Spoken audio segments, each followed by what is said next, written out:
The Virginia Horse Industry Board, Southwest Virginia Agricultural Association, and the Virginia Christmas Tree Growers Association are proud sponsors of Virginia farming. This program is brought to you by the Virginia Farm Bureau. Large or small, Virginia farmers work year-round to help put food on your table. And Farm Bureau works year-round to help farmers and all Virginians. Farming, it's all good. To learn more, go to vafarmbureau.org.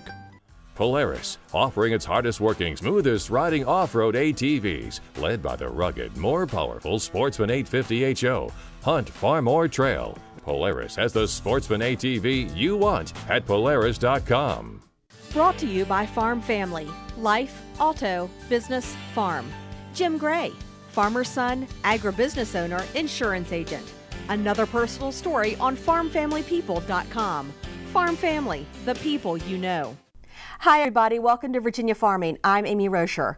Pure raw honey, that's what we're talking about today when Jim Epley of Muddy Acres Farm joins us on Ag Insights. Then we'll find out about growing your own herbs when we join Mark Viette in the garden. Plus we'll have the Ag Calendar and a Minute in the Field video. All this plus the Ag News of the Week on this edition of Virginia Farming.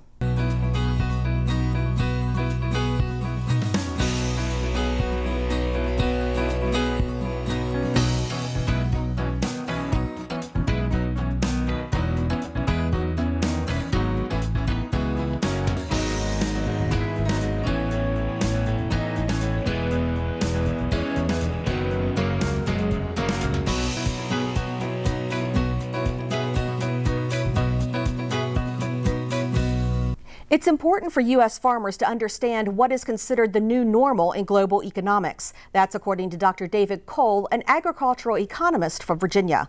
Cole says farmers need to be prepared for unusual events, and they can't plan on being average. If they do, they'll be out of business in 5 years.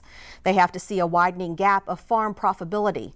The better get better, and the worse fall behind. What's driving agriculture now, Cole said, is emerging nations. They depend on our food, fiber, and fuel, and that's what drives prices. Now, according to Cole, U.S. farmers are in the largest supercycle ever seen, one driven by world economics. Cole predicted that the United States will dismount from the current supercycle within the next 5 years, but the U.S. economy has to get back on track. Cole believes that by 2050, the world will need 100% more food, fiber, and fuel, and 70% of that will come from technology and sustainable agriculture. He says there's a place for all agriculture because one size does not fit all. With more young people, women, and minorities seeking careers in agriculture, 1 in 6 jobs is connected to agriculture. It's a good career and it's profitable. Cole says the cooperative system support network is important. There are always mentors to help, and he says we have to empower the youth and empower technology. Well, a strong crop insurance program would help protect our Virginia crop and livestock producers. That's according to Agriculture Secretary Tom Vilsack, who told a national gathering of farmers and ranchers that Congress must act soon to pass a farm bill. The USDA's Bob Ellison has more. Agriculture Secretary Tom Vilsack told the American Farm Bureau's annual meeting in Nashville, Tennessee, that congressional inability to pass a new farm bill was a missed opportunity for true reform. We recognize that this was a chance for us to reform the system in a way that was defensible and understandable to the wide variety of people living in this country, and that we didn't risk what we now face, which is the possibility that we will be dealing with a baseline that was different and less than what we would have had in 2012. Vilsack went on to outline what he wants to see in a new farm bill. That 5-year bill must start with the commitment that we all agree is necessary, which is that we have a strong safety net built on a strong and viable crop insurance program, a safety net that is defensible and understandable, and one that provides the help and assistance not just to crop producers but also livestock and dairy producers. We don't need as many conservation programs, but we surely need within those conservation programs enough flexibility to be able to tailor it to a specific watershed or a specific operation. He added that a new farm bill must continue the legacy of agricultural innovation.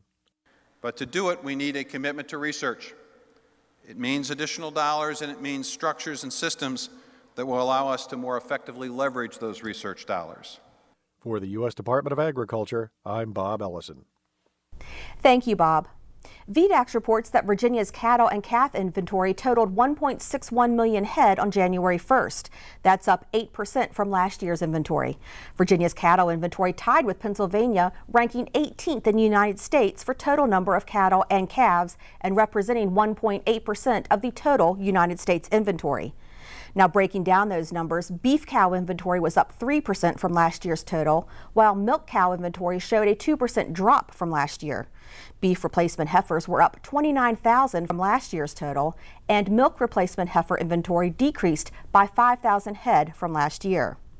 Steers 500 pounds and over were up 22%, and the total inventory of all calves less than 500 pounds increased 20,000 head from last year. The state's sheep and lamb inventory totaled 87,000 head, up 4% from last year's inventory. Virginia's meat and other goat inventory was also up 3% from last year's inventory. Now, Virginia is outperforming the national inventories, where all cattle and calves dropped 2%, the lowest January 1st inventory of all cattle and calves since 1952.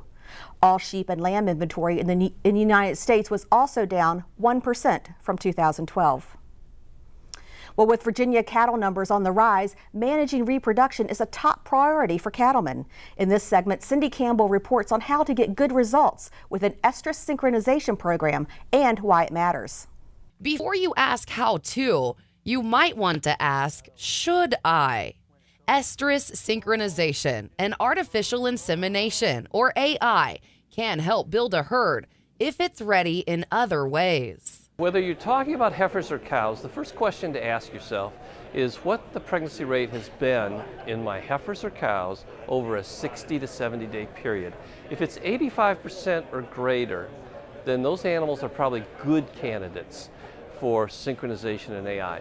If, however, your past record has been to have a pregnancy rate less than 85%, there are probably other management factors that you need to consider and correct in your herd in order for your herd to then be a good candidate. Heifers should be 60 to 65% of their mature weight prior to the breeding season and have a reproductive tract score of 4 or 5 on a 5-point scale. In regards to cows, several recommendations that we would make is that the cows have a cow body condition score at calving of 5 or greater.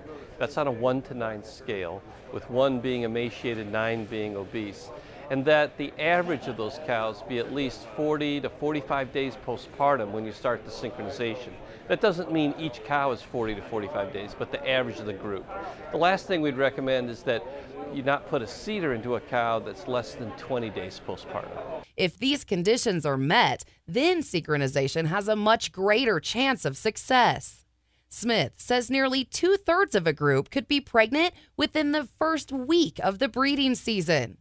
That helps set calves up for heavier weaning weights, replacement heifers with better fertility, and cows with higher rebreeding rates. Currently, less than 10% of cattlemen use AI and synchronization. One of the frequent questions I get is, I'm interested in using this technology. I'm not really sure how I get paid for it. But what's happening now for the first time are two things. Is we now have technology which allows the person to be able to inseminate their cows on a single day with high pregnancy rates. But we also have a changing market structure which is beginning to reward producers for the quality of their calves or the genetic improvement of their calves. Smith says this is especially true when producers direct contract to a feedlot or retain ownership through harvest. I'm Cindy Campbell. Thank you, Cindy. Well, whether it's on beef products or a wine bottle, when you see an item with the Virginia's Finest label, it's guaranteed that it's the highest quality our state has to offer. After 24 years, this program continues to promote the excellence of Virginia agriculture and specialty food products. Sherry McKinney has more. You might see the blue check mark on a jar of honey, on the side of a ham, or even on your favorite bottle of wine. The Virginia Finest trademark program began in 1989 as the Virginia Department of Agriculture and Consumer Services Premier Quality Standards program. Since then, it has grown to endorse more than 1,000 agricultural, food, and beverage companies in the Commonwealth. We really do have a diverse portfolio of products that are available. But also with the diversity, we've got a number of very high quality producers that are winning awards on the national and international stage. Earning a Virginia Finest designation takes time and attention to detail. You don't just fill out a form online to get the right to put the logo on your product. Well, we've got a review committee that takes a look at the products, and it can entail everything from the packaging and labeling, but above and beyond that, you want products that are attractive, not only in packaging and look, but in taste, in texture, and in quality. So, and then we've got a taste test panel for the products to make sure that they're up to the standards of Virginia's finest products. The producers of Edwards ham have used the quality trademark to boost their sales. Sam Edwards is the third generation in his family to run S. Wallace Edwards & Sons Company. Known worldwide for quality pork products, the company has been in business since 1926. It was one of the first companies to receive a Virginia Finest designation. I think we're the envy of a lot of states. I have people from Texas, Vermont, California that come to me and say, how did you guys get such a strong organization? I said, well, you have to say the state government did something right. It created a government agency whose focus has been on marketing Virginia-made food products. Any marketing expert will tell you the key to successful sales is to stand out in the crowd. And Edwards says the Virginia Finest logo does make a difference. At Edwards, we've tried to focus on the quality side of the product. Having this label and the support of the Virginia Department of Agriculture has helped, number one, get our product out there, give us credibility for those that have never heard of us. But again, that network, it certainly has contributed to the success of being in business for 85 years. To find everything from biscotti to tofu, go to the Virginia Finest website at vafinest.com. Reporting in Surrey, I'm Sherry McKinney. Thank you, Sherry. Well, keeping bees and producing pure raw honey has turned into a second job for Jim Epley of Muddy Acres Farm. That's straight ahead on Ag Insights.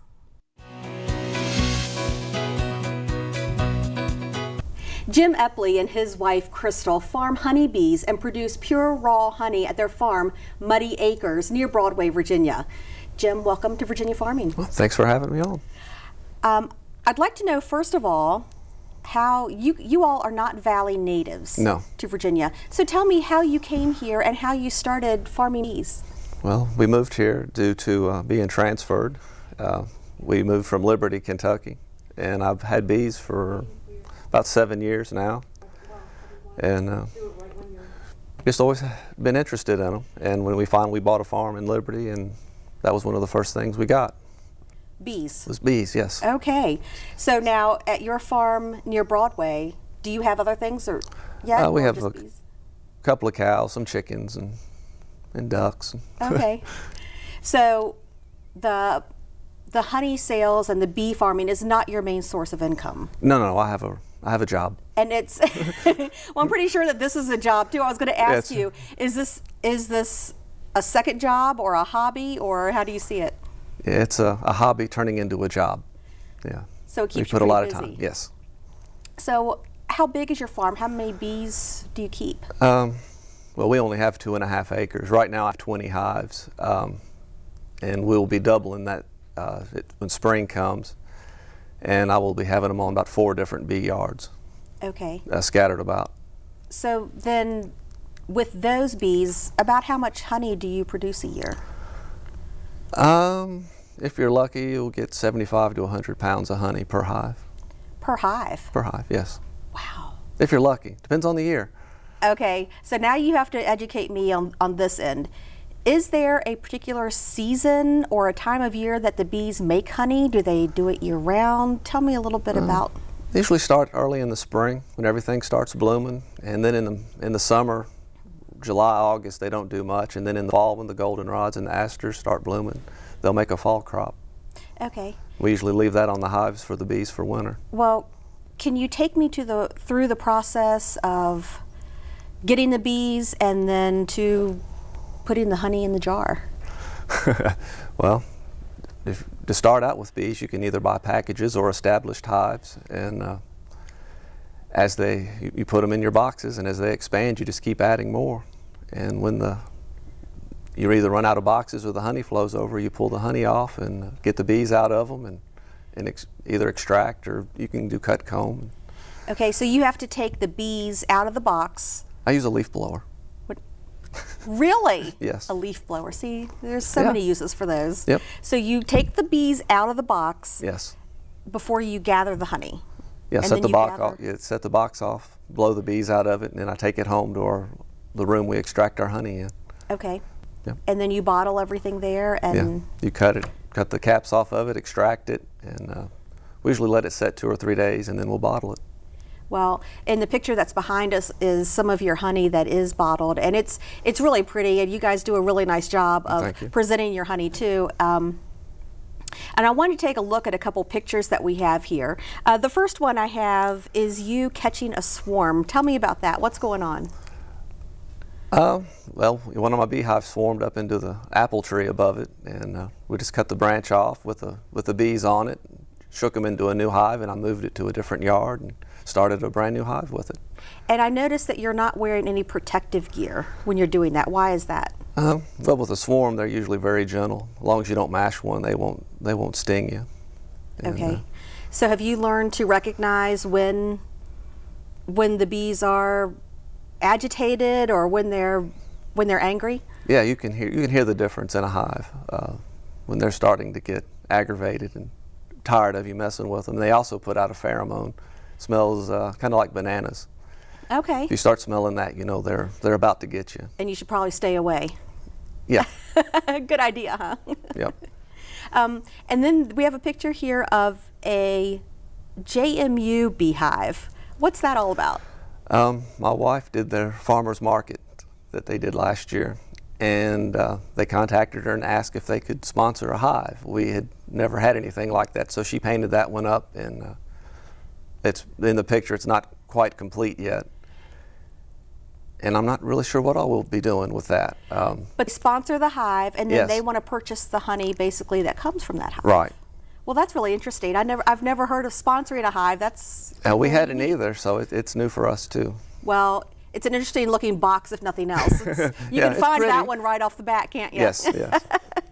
I'd like to talk about the benefits of honey, the pure raw honey. A lot of people think that they have a lot of good health benefits. Can you tell me your thoughts on that? Well, we have a lot of people that buy it for their allergies. They want something that's, produced close to their house. It's better for you than regular sugar if you're diabetic. It's numerous of healing properties for burns. And there's vitamins and minerals in the honey, so it's not just like refined sugar where it's just sugar. There's benefits in it as well. Oh, absolutely. As a sweet flavor. Yes. Well, I also read somewhere where they actually put honey in some of the anti-aging creams and things that are out there. So I thought that was kind of interesting too. Apparently there's all kinds of uses for honey. Yes, and it won't spoil. As long as you keep it sealed up, it'll stay good forever. As long as it may turn to sugar. You can heat it and it'll re-liquefy, but yeah, it won't spoil. And you should not refrigerate it. That'll make it turn to sugar. Okay. That's what I have seen before, and it gets clumpy and okay. It's still good. So leave it in your shelf and it stays. So what is the difference between the honey that you guys make and a processed honey that you find on the shelf at the grocery store? Well, what you buy in the grocery comes from all over. This country, other countries, it's all mixed together, and it is ultra filtered to get all the pollen out of it. Okay. And they try to get a consistent honey, where ours is, as we extract through the season, is different. Usually every time we extract, you can tell a color difference in it, and then the flavor will be different. But the pollen is kind of what you want to have in that honey for all the good antibacterial and allergy. Right. Because we had talked earlier that it's important to buy your honey from a local producer because that honey has the pollen in it that you're living in and surrounded by. It's almost like an anti-venom, kind of building it up in your system. Right, yes. Okay. So that's another plus to the pure raw honey, is it helps you. It builds up your immunity to your local allergens, yeah. Okay. Well, that's really good to know. Yeah. That's amazing. Well, Jim, thank you so much for being here. We really appreciate it. And a lot of informative information. I learned a lot. All right, well, thank you. Thank you so much. Okay. We'll be right back.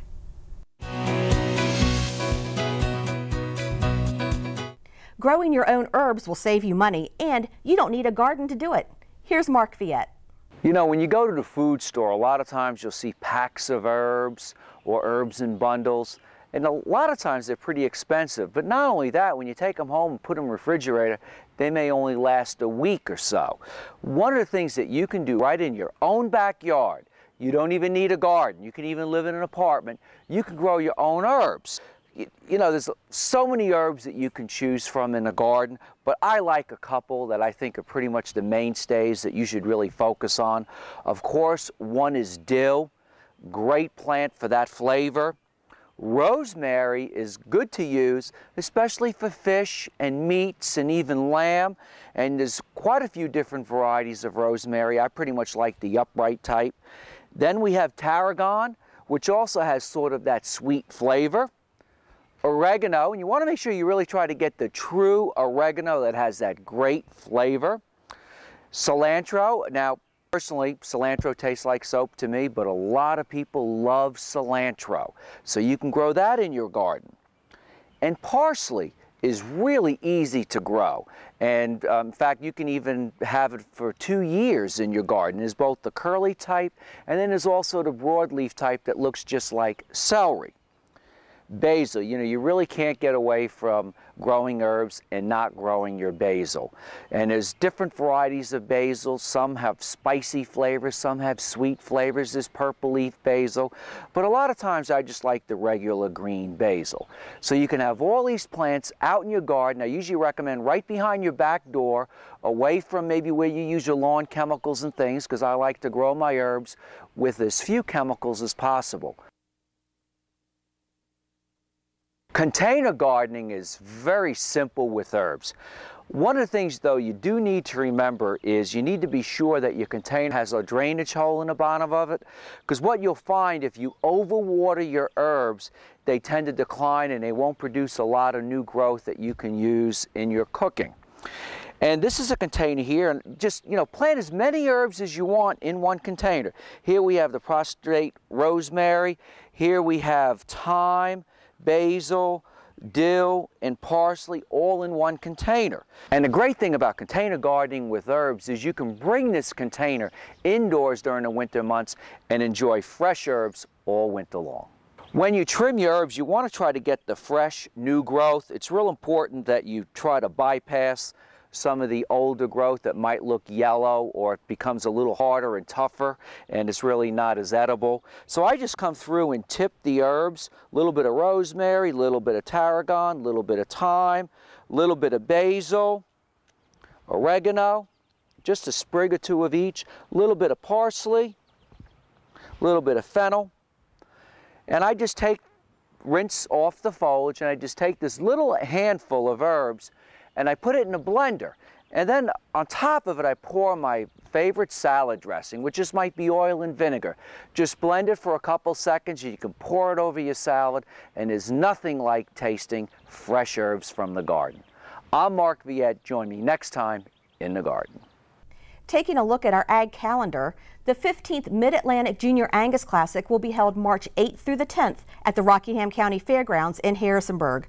For more information, visit angus.org. The 2013 Local Food Networks Conference will be held February 26th at the Virginia Farm Bureau office in Richmond. Registration is required, and more information can be found at vafarmbureau.org.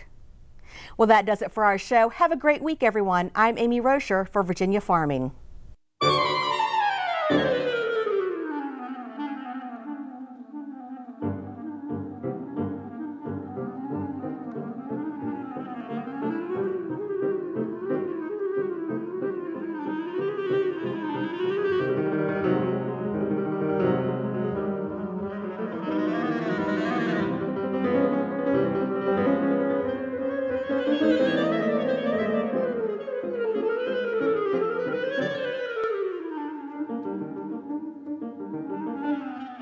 This program is brought to you by the Virginia Farm Bureau. From apples to zucchini, Virginia farmers work hard to put food on your table. And Farm Bureau works year-round to help farmers and all Virginians. Farming, it's all good. To learn more, go to vafarmbureau.org. Polaris, offering its hardest working, smoothest riding off-road side-by-sides, featuring the value-minded new Ranger 800 midsize, hunt, farm, or trail. Polaris has the Ranger side-by-side you want at Polaris.com. Brought to you by Farm Family. Life, auto, business, farm. Nancy Asher, stable owner, visionary, agent of change. Another personal story on farmfamilypeople.com. Farm Family, the people you know.